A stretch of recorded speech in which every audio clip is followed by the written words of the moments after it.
Welcome, everyone, to our webinar series on how parents can support their kids with caring for their changing bodies, understanding privacy, setting boundaries, creating healthy relationships, and maintaining safety of their bodies. I'm Allison Wiest. I am a parent trainer with Maine Parent Federation, and I'm joined by Lynette Johnson from Maine Family Planning, who will introduce herself in a moment. This is a training series that we provided to families. Last year, we developed it in a five-part series, and we shared this and presented last year. We had a lot of interest in a recorded version of this, so we decided it would make sense to go through each of the webinars and present them and be able to share them in a recorded version. So I will start us off again. As I mentioned, I'm a parent trainer with Maine Parent Federation. Some of you may know me if you're watching this, as we do a lot of trainings on a lot of different topics. But we are the Parent Information Center for families with kids with disabilities. And we do create and provide a lot of trainings on a lot of different topics. And this is a training that I think for both Lynette and I, we're really passionate about, and grateful to be providing this information to you today. I'll turn it over to Lynette to introduce herself. Yes, I'm Lynette Johnson. I'm the director of our education programs at Maine Family Planning. You might know of some of our clinics around the state. We have 18 clinics that provide sexual and reproductive health services around the state. But my department develops curriculum resources. We support educators, school staff, other youth professionals, and also parents and caregivers. We actually have a Puberty Happens curriculum that is particularly relevant for this webinar series. In addition, we have a middle school curriculum and also a high school related sexual health curriculum. So we work with the Department of Education, the Maine CDC, and organizations like Maine Parent Federation to be able to join together and provide information to different audiences around the state. So again, as I mentioned, this was a five-part parent series that we did present last year virtually. So today we're going to be covering the first webinar, which is Introduction and Stages of Sexual Development. The purpose of this training series was, again, there was a lot of interest and need for this particular topic, especially for the disability population. A lot of families had come to us seeking information and resources.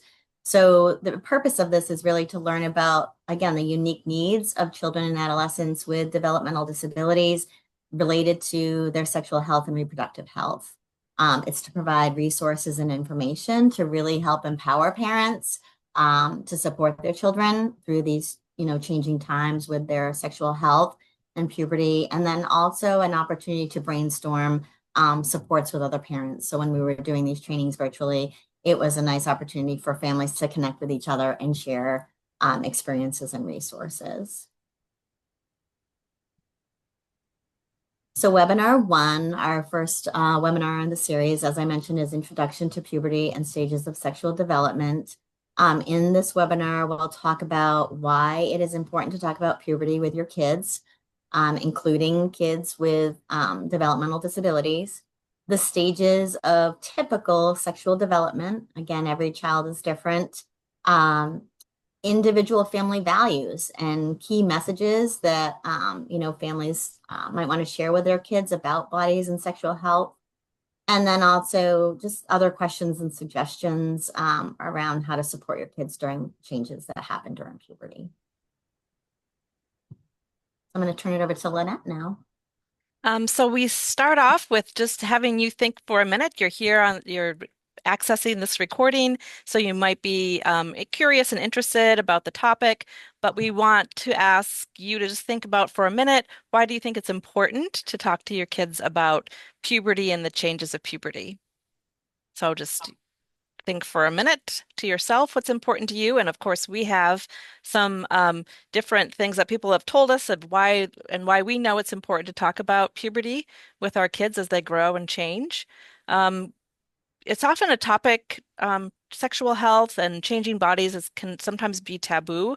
It's not something that people talk about openly sometimes, and oftentimes there's a lot of messages they're getting in the media, and terminology they're using, and things that they hear, and jokes that they hear. And it's just really important for young people to know what the facts are and why it's important for them to know about their bodies and how to treat other people and how they grow and change.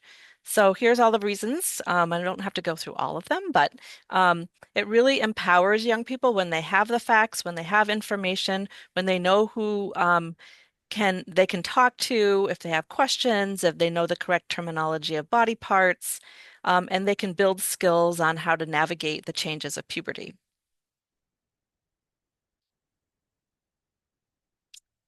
The next slide is about what are some of the barriers about what are some of the barriers you've faced or challenges you've faced when thinking about sharing this information with your kids.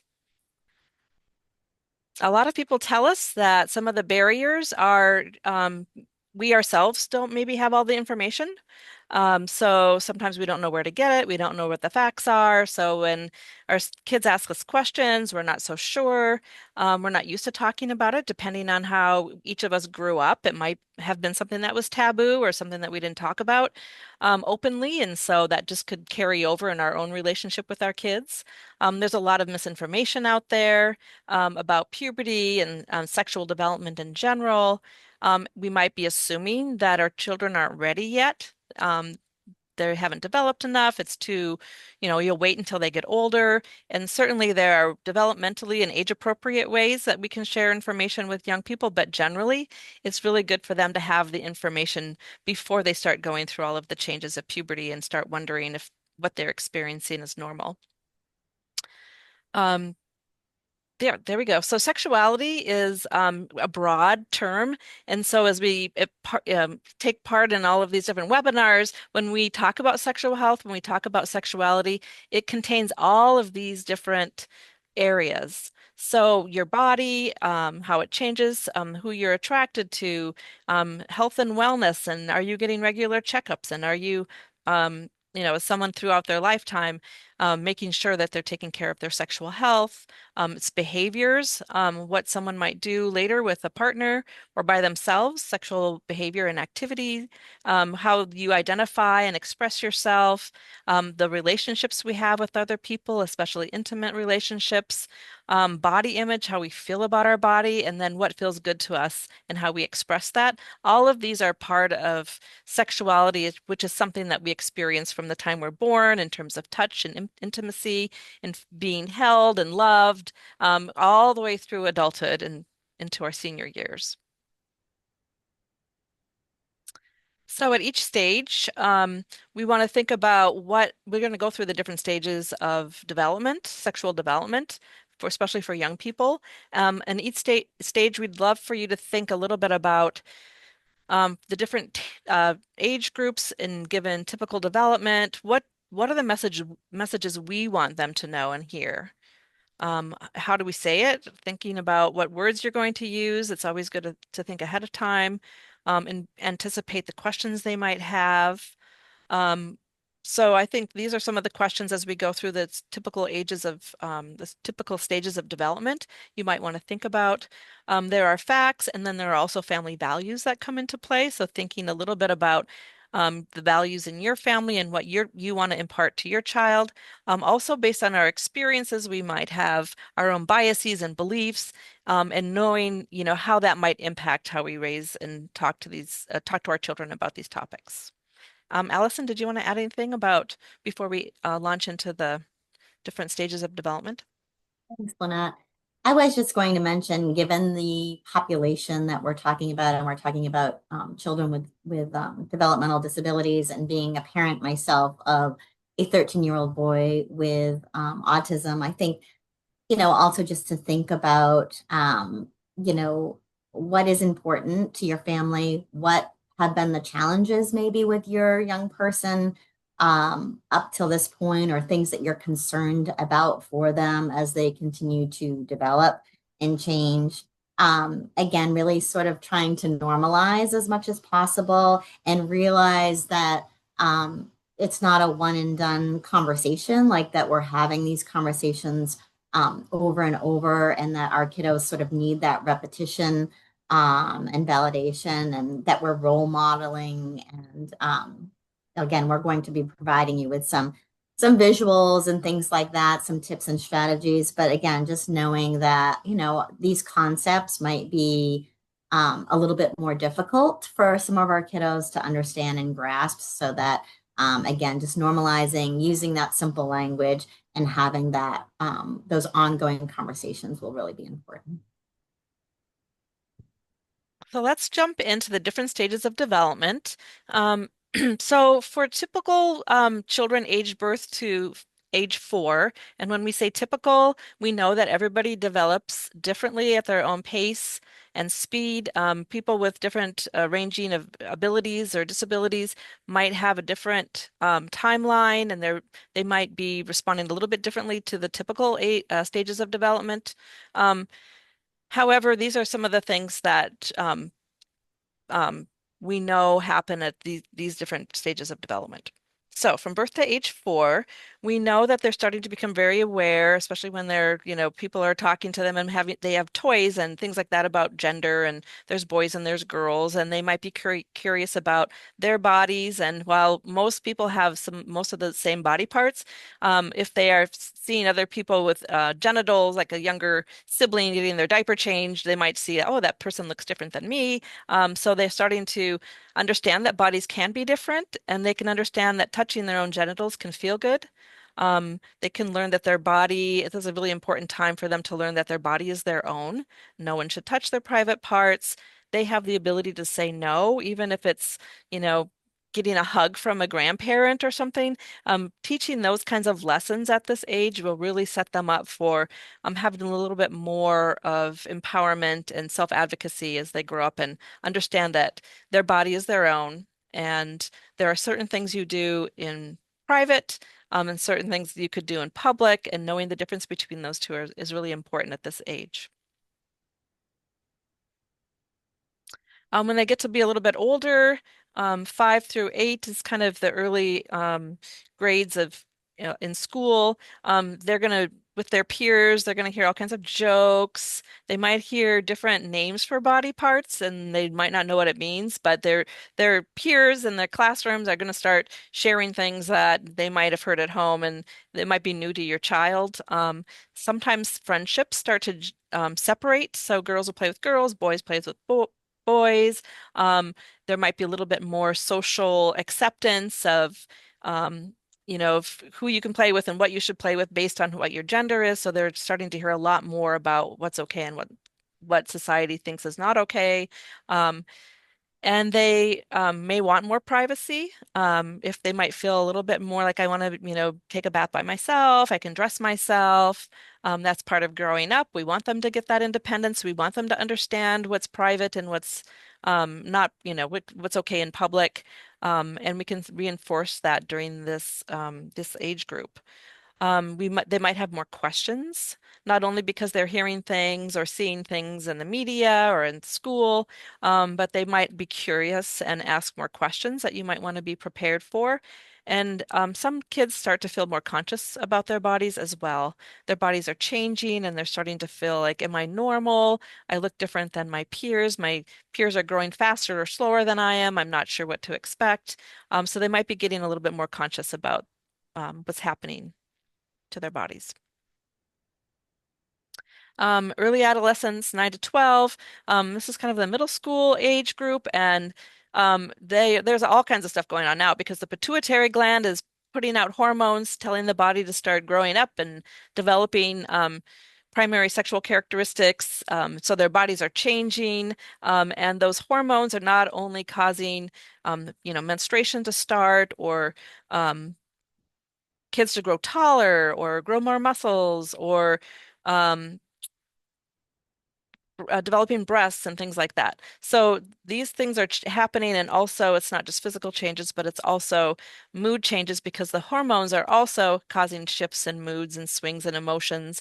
So you might see much more of a up and down emotional experiences. They want to blend in with their parents, but yet they still really depend on, or not their peers, but they still really depend on their parents and family. So they're in this in-between stage of trying to figure out um, but where they fit.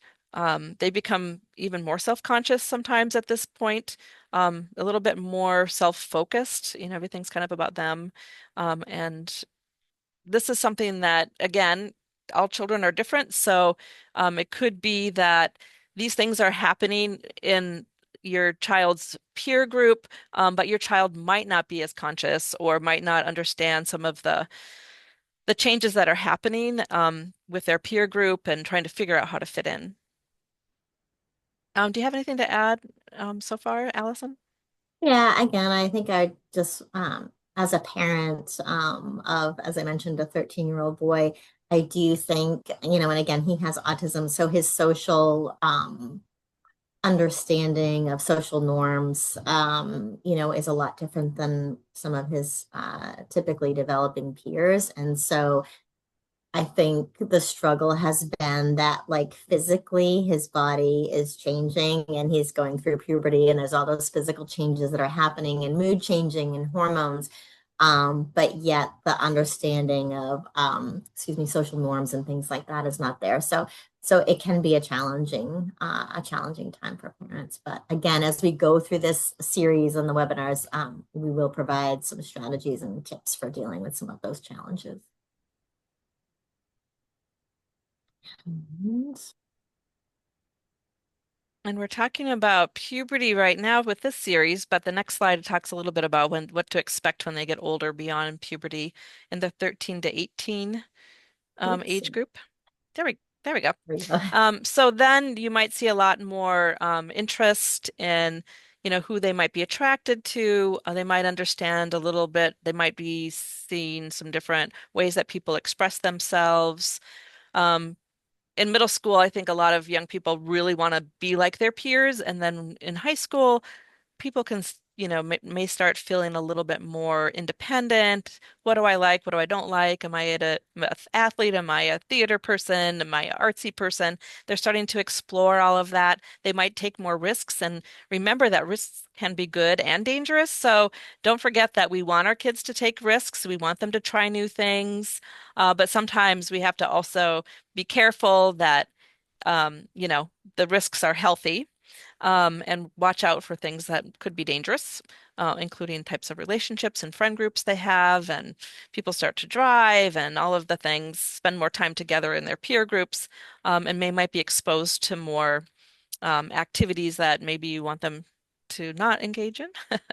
And then um, they might start experiencing with a partner around sexual activity. And so that's a time when we really want them to know about pregnancy prevention and STIs and how to ask for consent and for sexual activity, and make sure there's sexual consent, and also to take care of themselves and understand what their boundaries are and not feel pressure around sexual activity. So that is kind of the 13 to 18 period. And again, there's a wide range of when people experience all of these different characteristics. And again, I think just okay that, not to sort of freak out as a parent if your child is developing at a different rate, or is vocalizing something that may seem out of the uh sexual development norm. So I just mentioned that.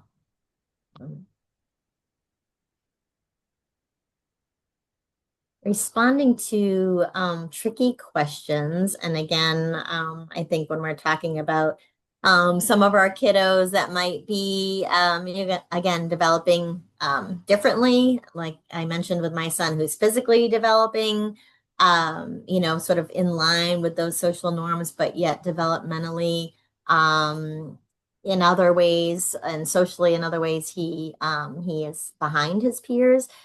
Some of the questions that might come up may be difficult as a parent. So I think when we're talking about our kiddos, that as simple as we can be with our language, as Lynette had mentioned, using really those appropriate terms for our body parts is really important.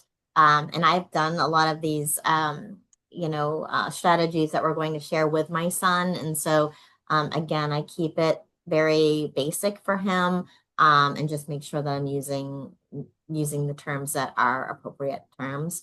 Again, as I mentioned, not freaking out and normalizing things as much as possible, even though it might seem to us a little unnormal, or again, feeling like it's a question that is beyond their years, or not, where they are at in terms of their biological age. But again, just sort of normalizing those questions and not freaking out when they ask us something that might seem, out of the norm.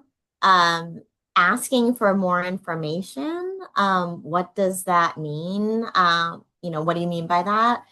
Because sometimes a question, and we'll talk about it in a minute, but sometimes a question might be very simple, but as adults, again, we think it's deeper than that. And so I think not giving too much information, or answering the question, but not going down a rabbit hole and making things more confusing is really important.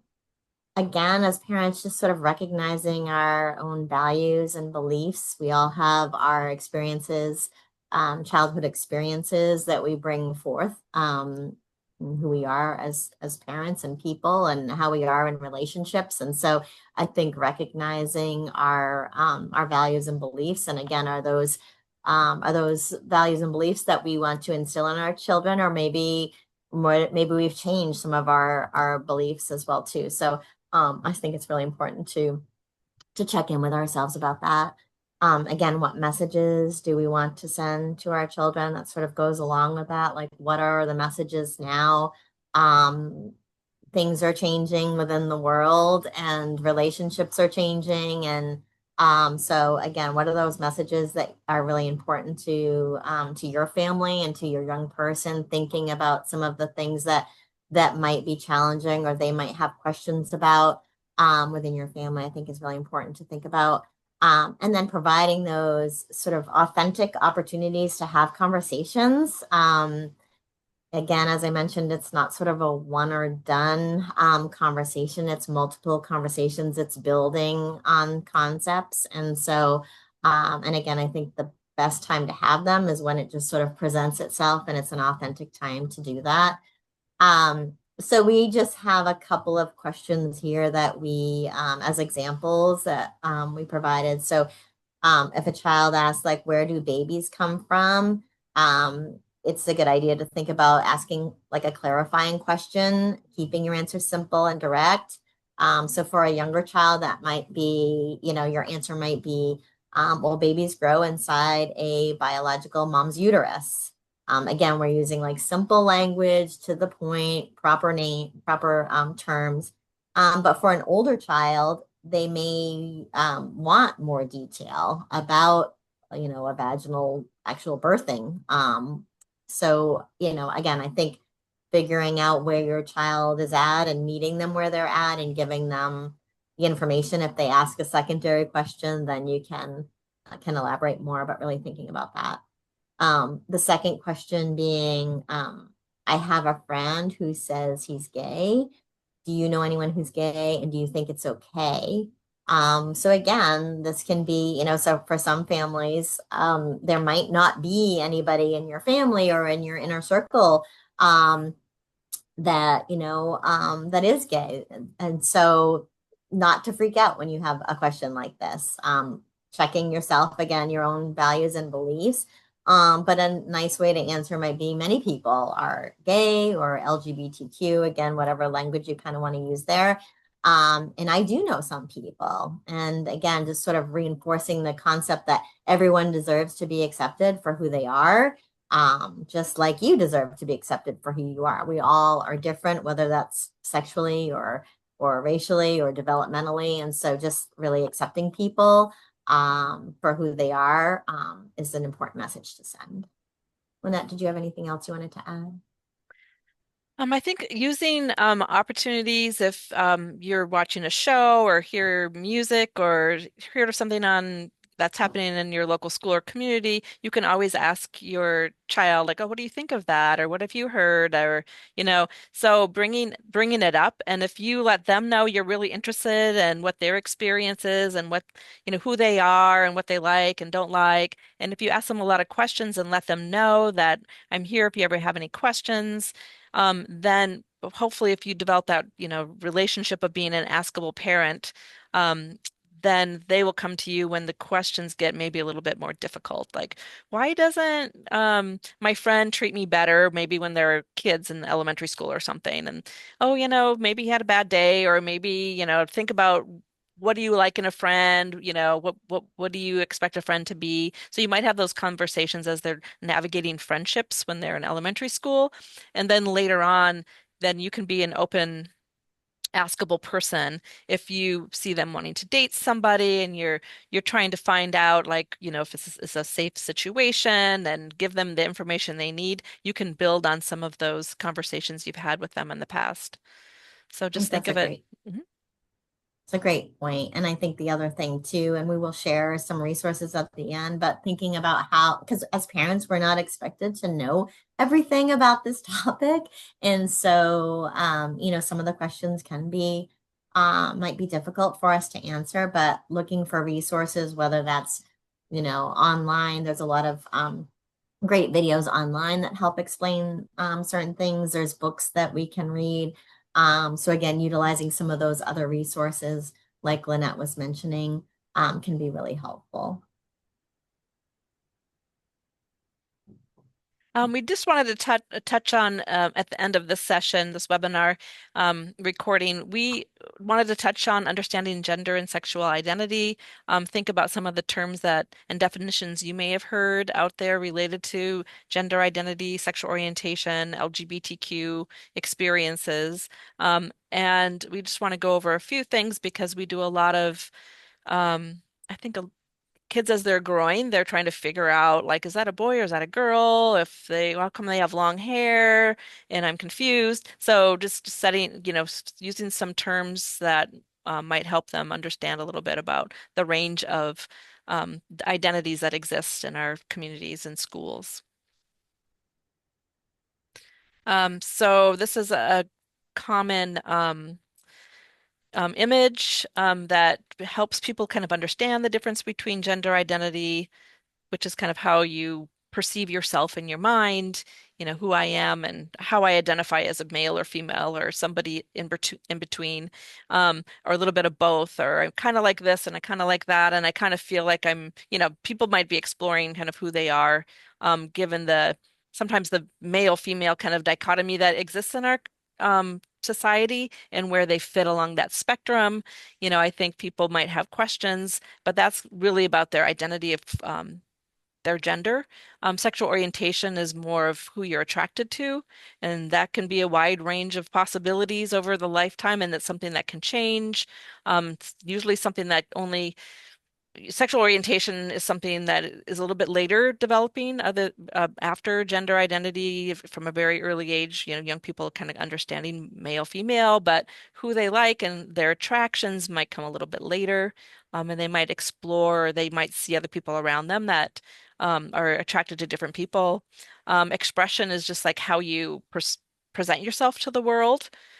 So that could be like, I don't really wear dresses a lot, even though I'm a girl, or I love wearing pink, and that's not usually something that a boy wears. So expression is kind of how you want to express yourself to the world. And we just want young people to know that we shouldn't make assumptions about people based on what they look like, and how they express themselves, and they should feel comfortable expressing themselves in the way that makes them feel comfortable. And then biological sex is just the anatomy that someone's born with. Just here's some terminology.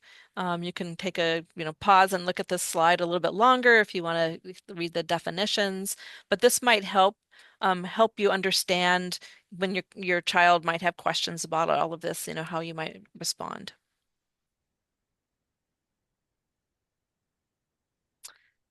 So I think one of the things that we have noticed in schools and among different children and teachers and settings and communities is that people have a wide range of feelings around, how people express themselves and gender identity and sexual orientation. And we really want young people to know that we want them to feel safe and supported regardless of how they feel and be able to ask questions and figure out who they are and also respect other people. So those are some of the positive messaging that around gender and sexual orientation that we really want to impart on young people, so that we can respect people regardless of their identity, where they come from, um, the way they want to express themselves, and the things that they like and don't like. Do you want to add about positive messaging, Allison? Sure. Some Sure. Thanks, tips? Lynette. Mhm. Again, I think it's just there are so many differences in the world. We're all unique and we're all different. And so the more we can sort of support that and empower our kids to be accepting of other people's differences. I think again that just helps them to feel more confident in being sort of who they are, their unique, beautiful person that they are. So again, really, I think important, and it's something that even at my son's school, we've been talking about recently a lot, but again, really teaching acceptance of differences because we all are different in our own ways. So when we can, as parents, model and teach how to be accepting of differences and welcoming other people who are different into our differences, people with differences into our lives, being a good friend to somebody that might not have a big friend network. And, again, I think it's just, it's something that, again, as our world changes, and there are so many differences in the world that if we just sort of recognize that and instill that in our kids, that will help them as they become adults.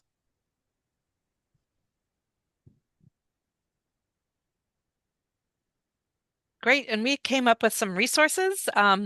Amaze.org, they're animated, very short videos that talk about a lot of sexual health topics. There's a whole parent section that's very helpful as well. But if you want to watch them with your child, they're pretty much for, I think it's 8 to 12 or something, kind of that older elementary, middle school age, is who they're made for. But they have great, if you don't know how to say the words, you could either watch one of the videos and get some ideas, or you can watch them with your child and talk about it afterwards. So that's a great resource, kidshealth.org. Just that's a wide range of health topics, not just sexual health, but they do have quite a few great, accessible information around sexual health and puberty. And then do you want to talk about the other two? Or do you want me to keep talking about? Do you know the Planet Puberty? Have you used that one? I have not used that one. I'm sorry, I thought you had. So Australia, it's from Australia, and it's like this animated games, and there's different things, and it's specifically made for kids with developmental disabilities and autism, and helping them figure out and navigate puberty. And there's like a little spaceman, and he, like has these different games that he plays, and they identify feelings and what's public versus private, and it's very interactive. And it's a really great resource for a young person, especially if they like video games and things like that. It's a little bit more, fun with, a way for kids to interact and learn at the same time. And then sex positive families, that is basically for parents, tips for talking to kids. And I love it because if you want to know how to answer a question about like where do babies come from for, someone who's a toddler or 6 years old, they'll give you good examples of like, this is how you could answer it. And then if they're a little bit older, wondering how the baby gets formed, and you're talking a little bit more about, sexual activity and, how many babies are made, then there'll be, language and, developmentally and age appropriate as they grow older and need a little bit more information. So those are all great resources. Sorry to put you on the spot, Allison, about puberty, No, that's planning puberty. that's totally okay. But they are. I mean, I have used Amaze a lot with my son. He loves YouTube videos, and so again, there are videos that he and I have watched together, and he's watched them on his own afterwards. And so, so yeah, these are some really great resources that I encourage you to check out.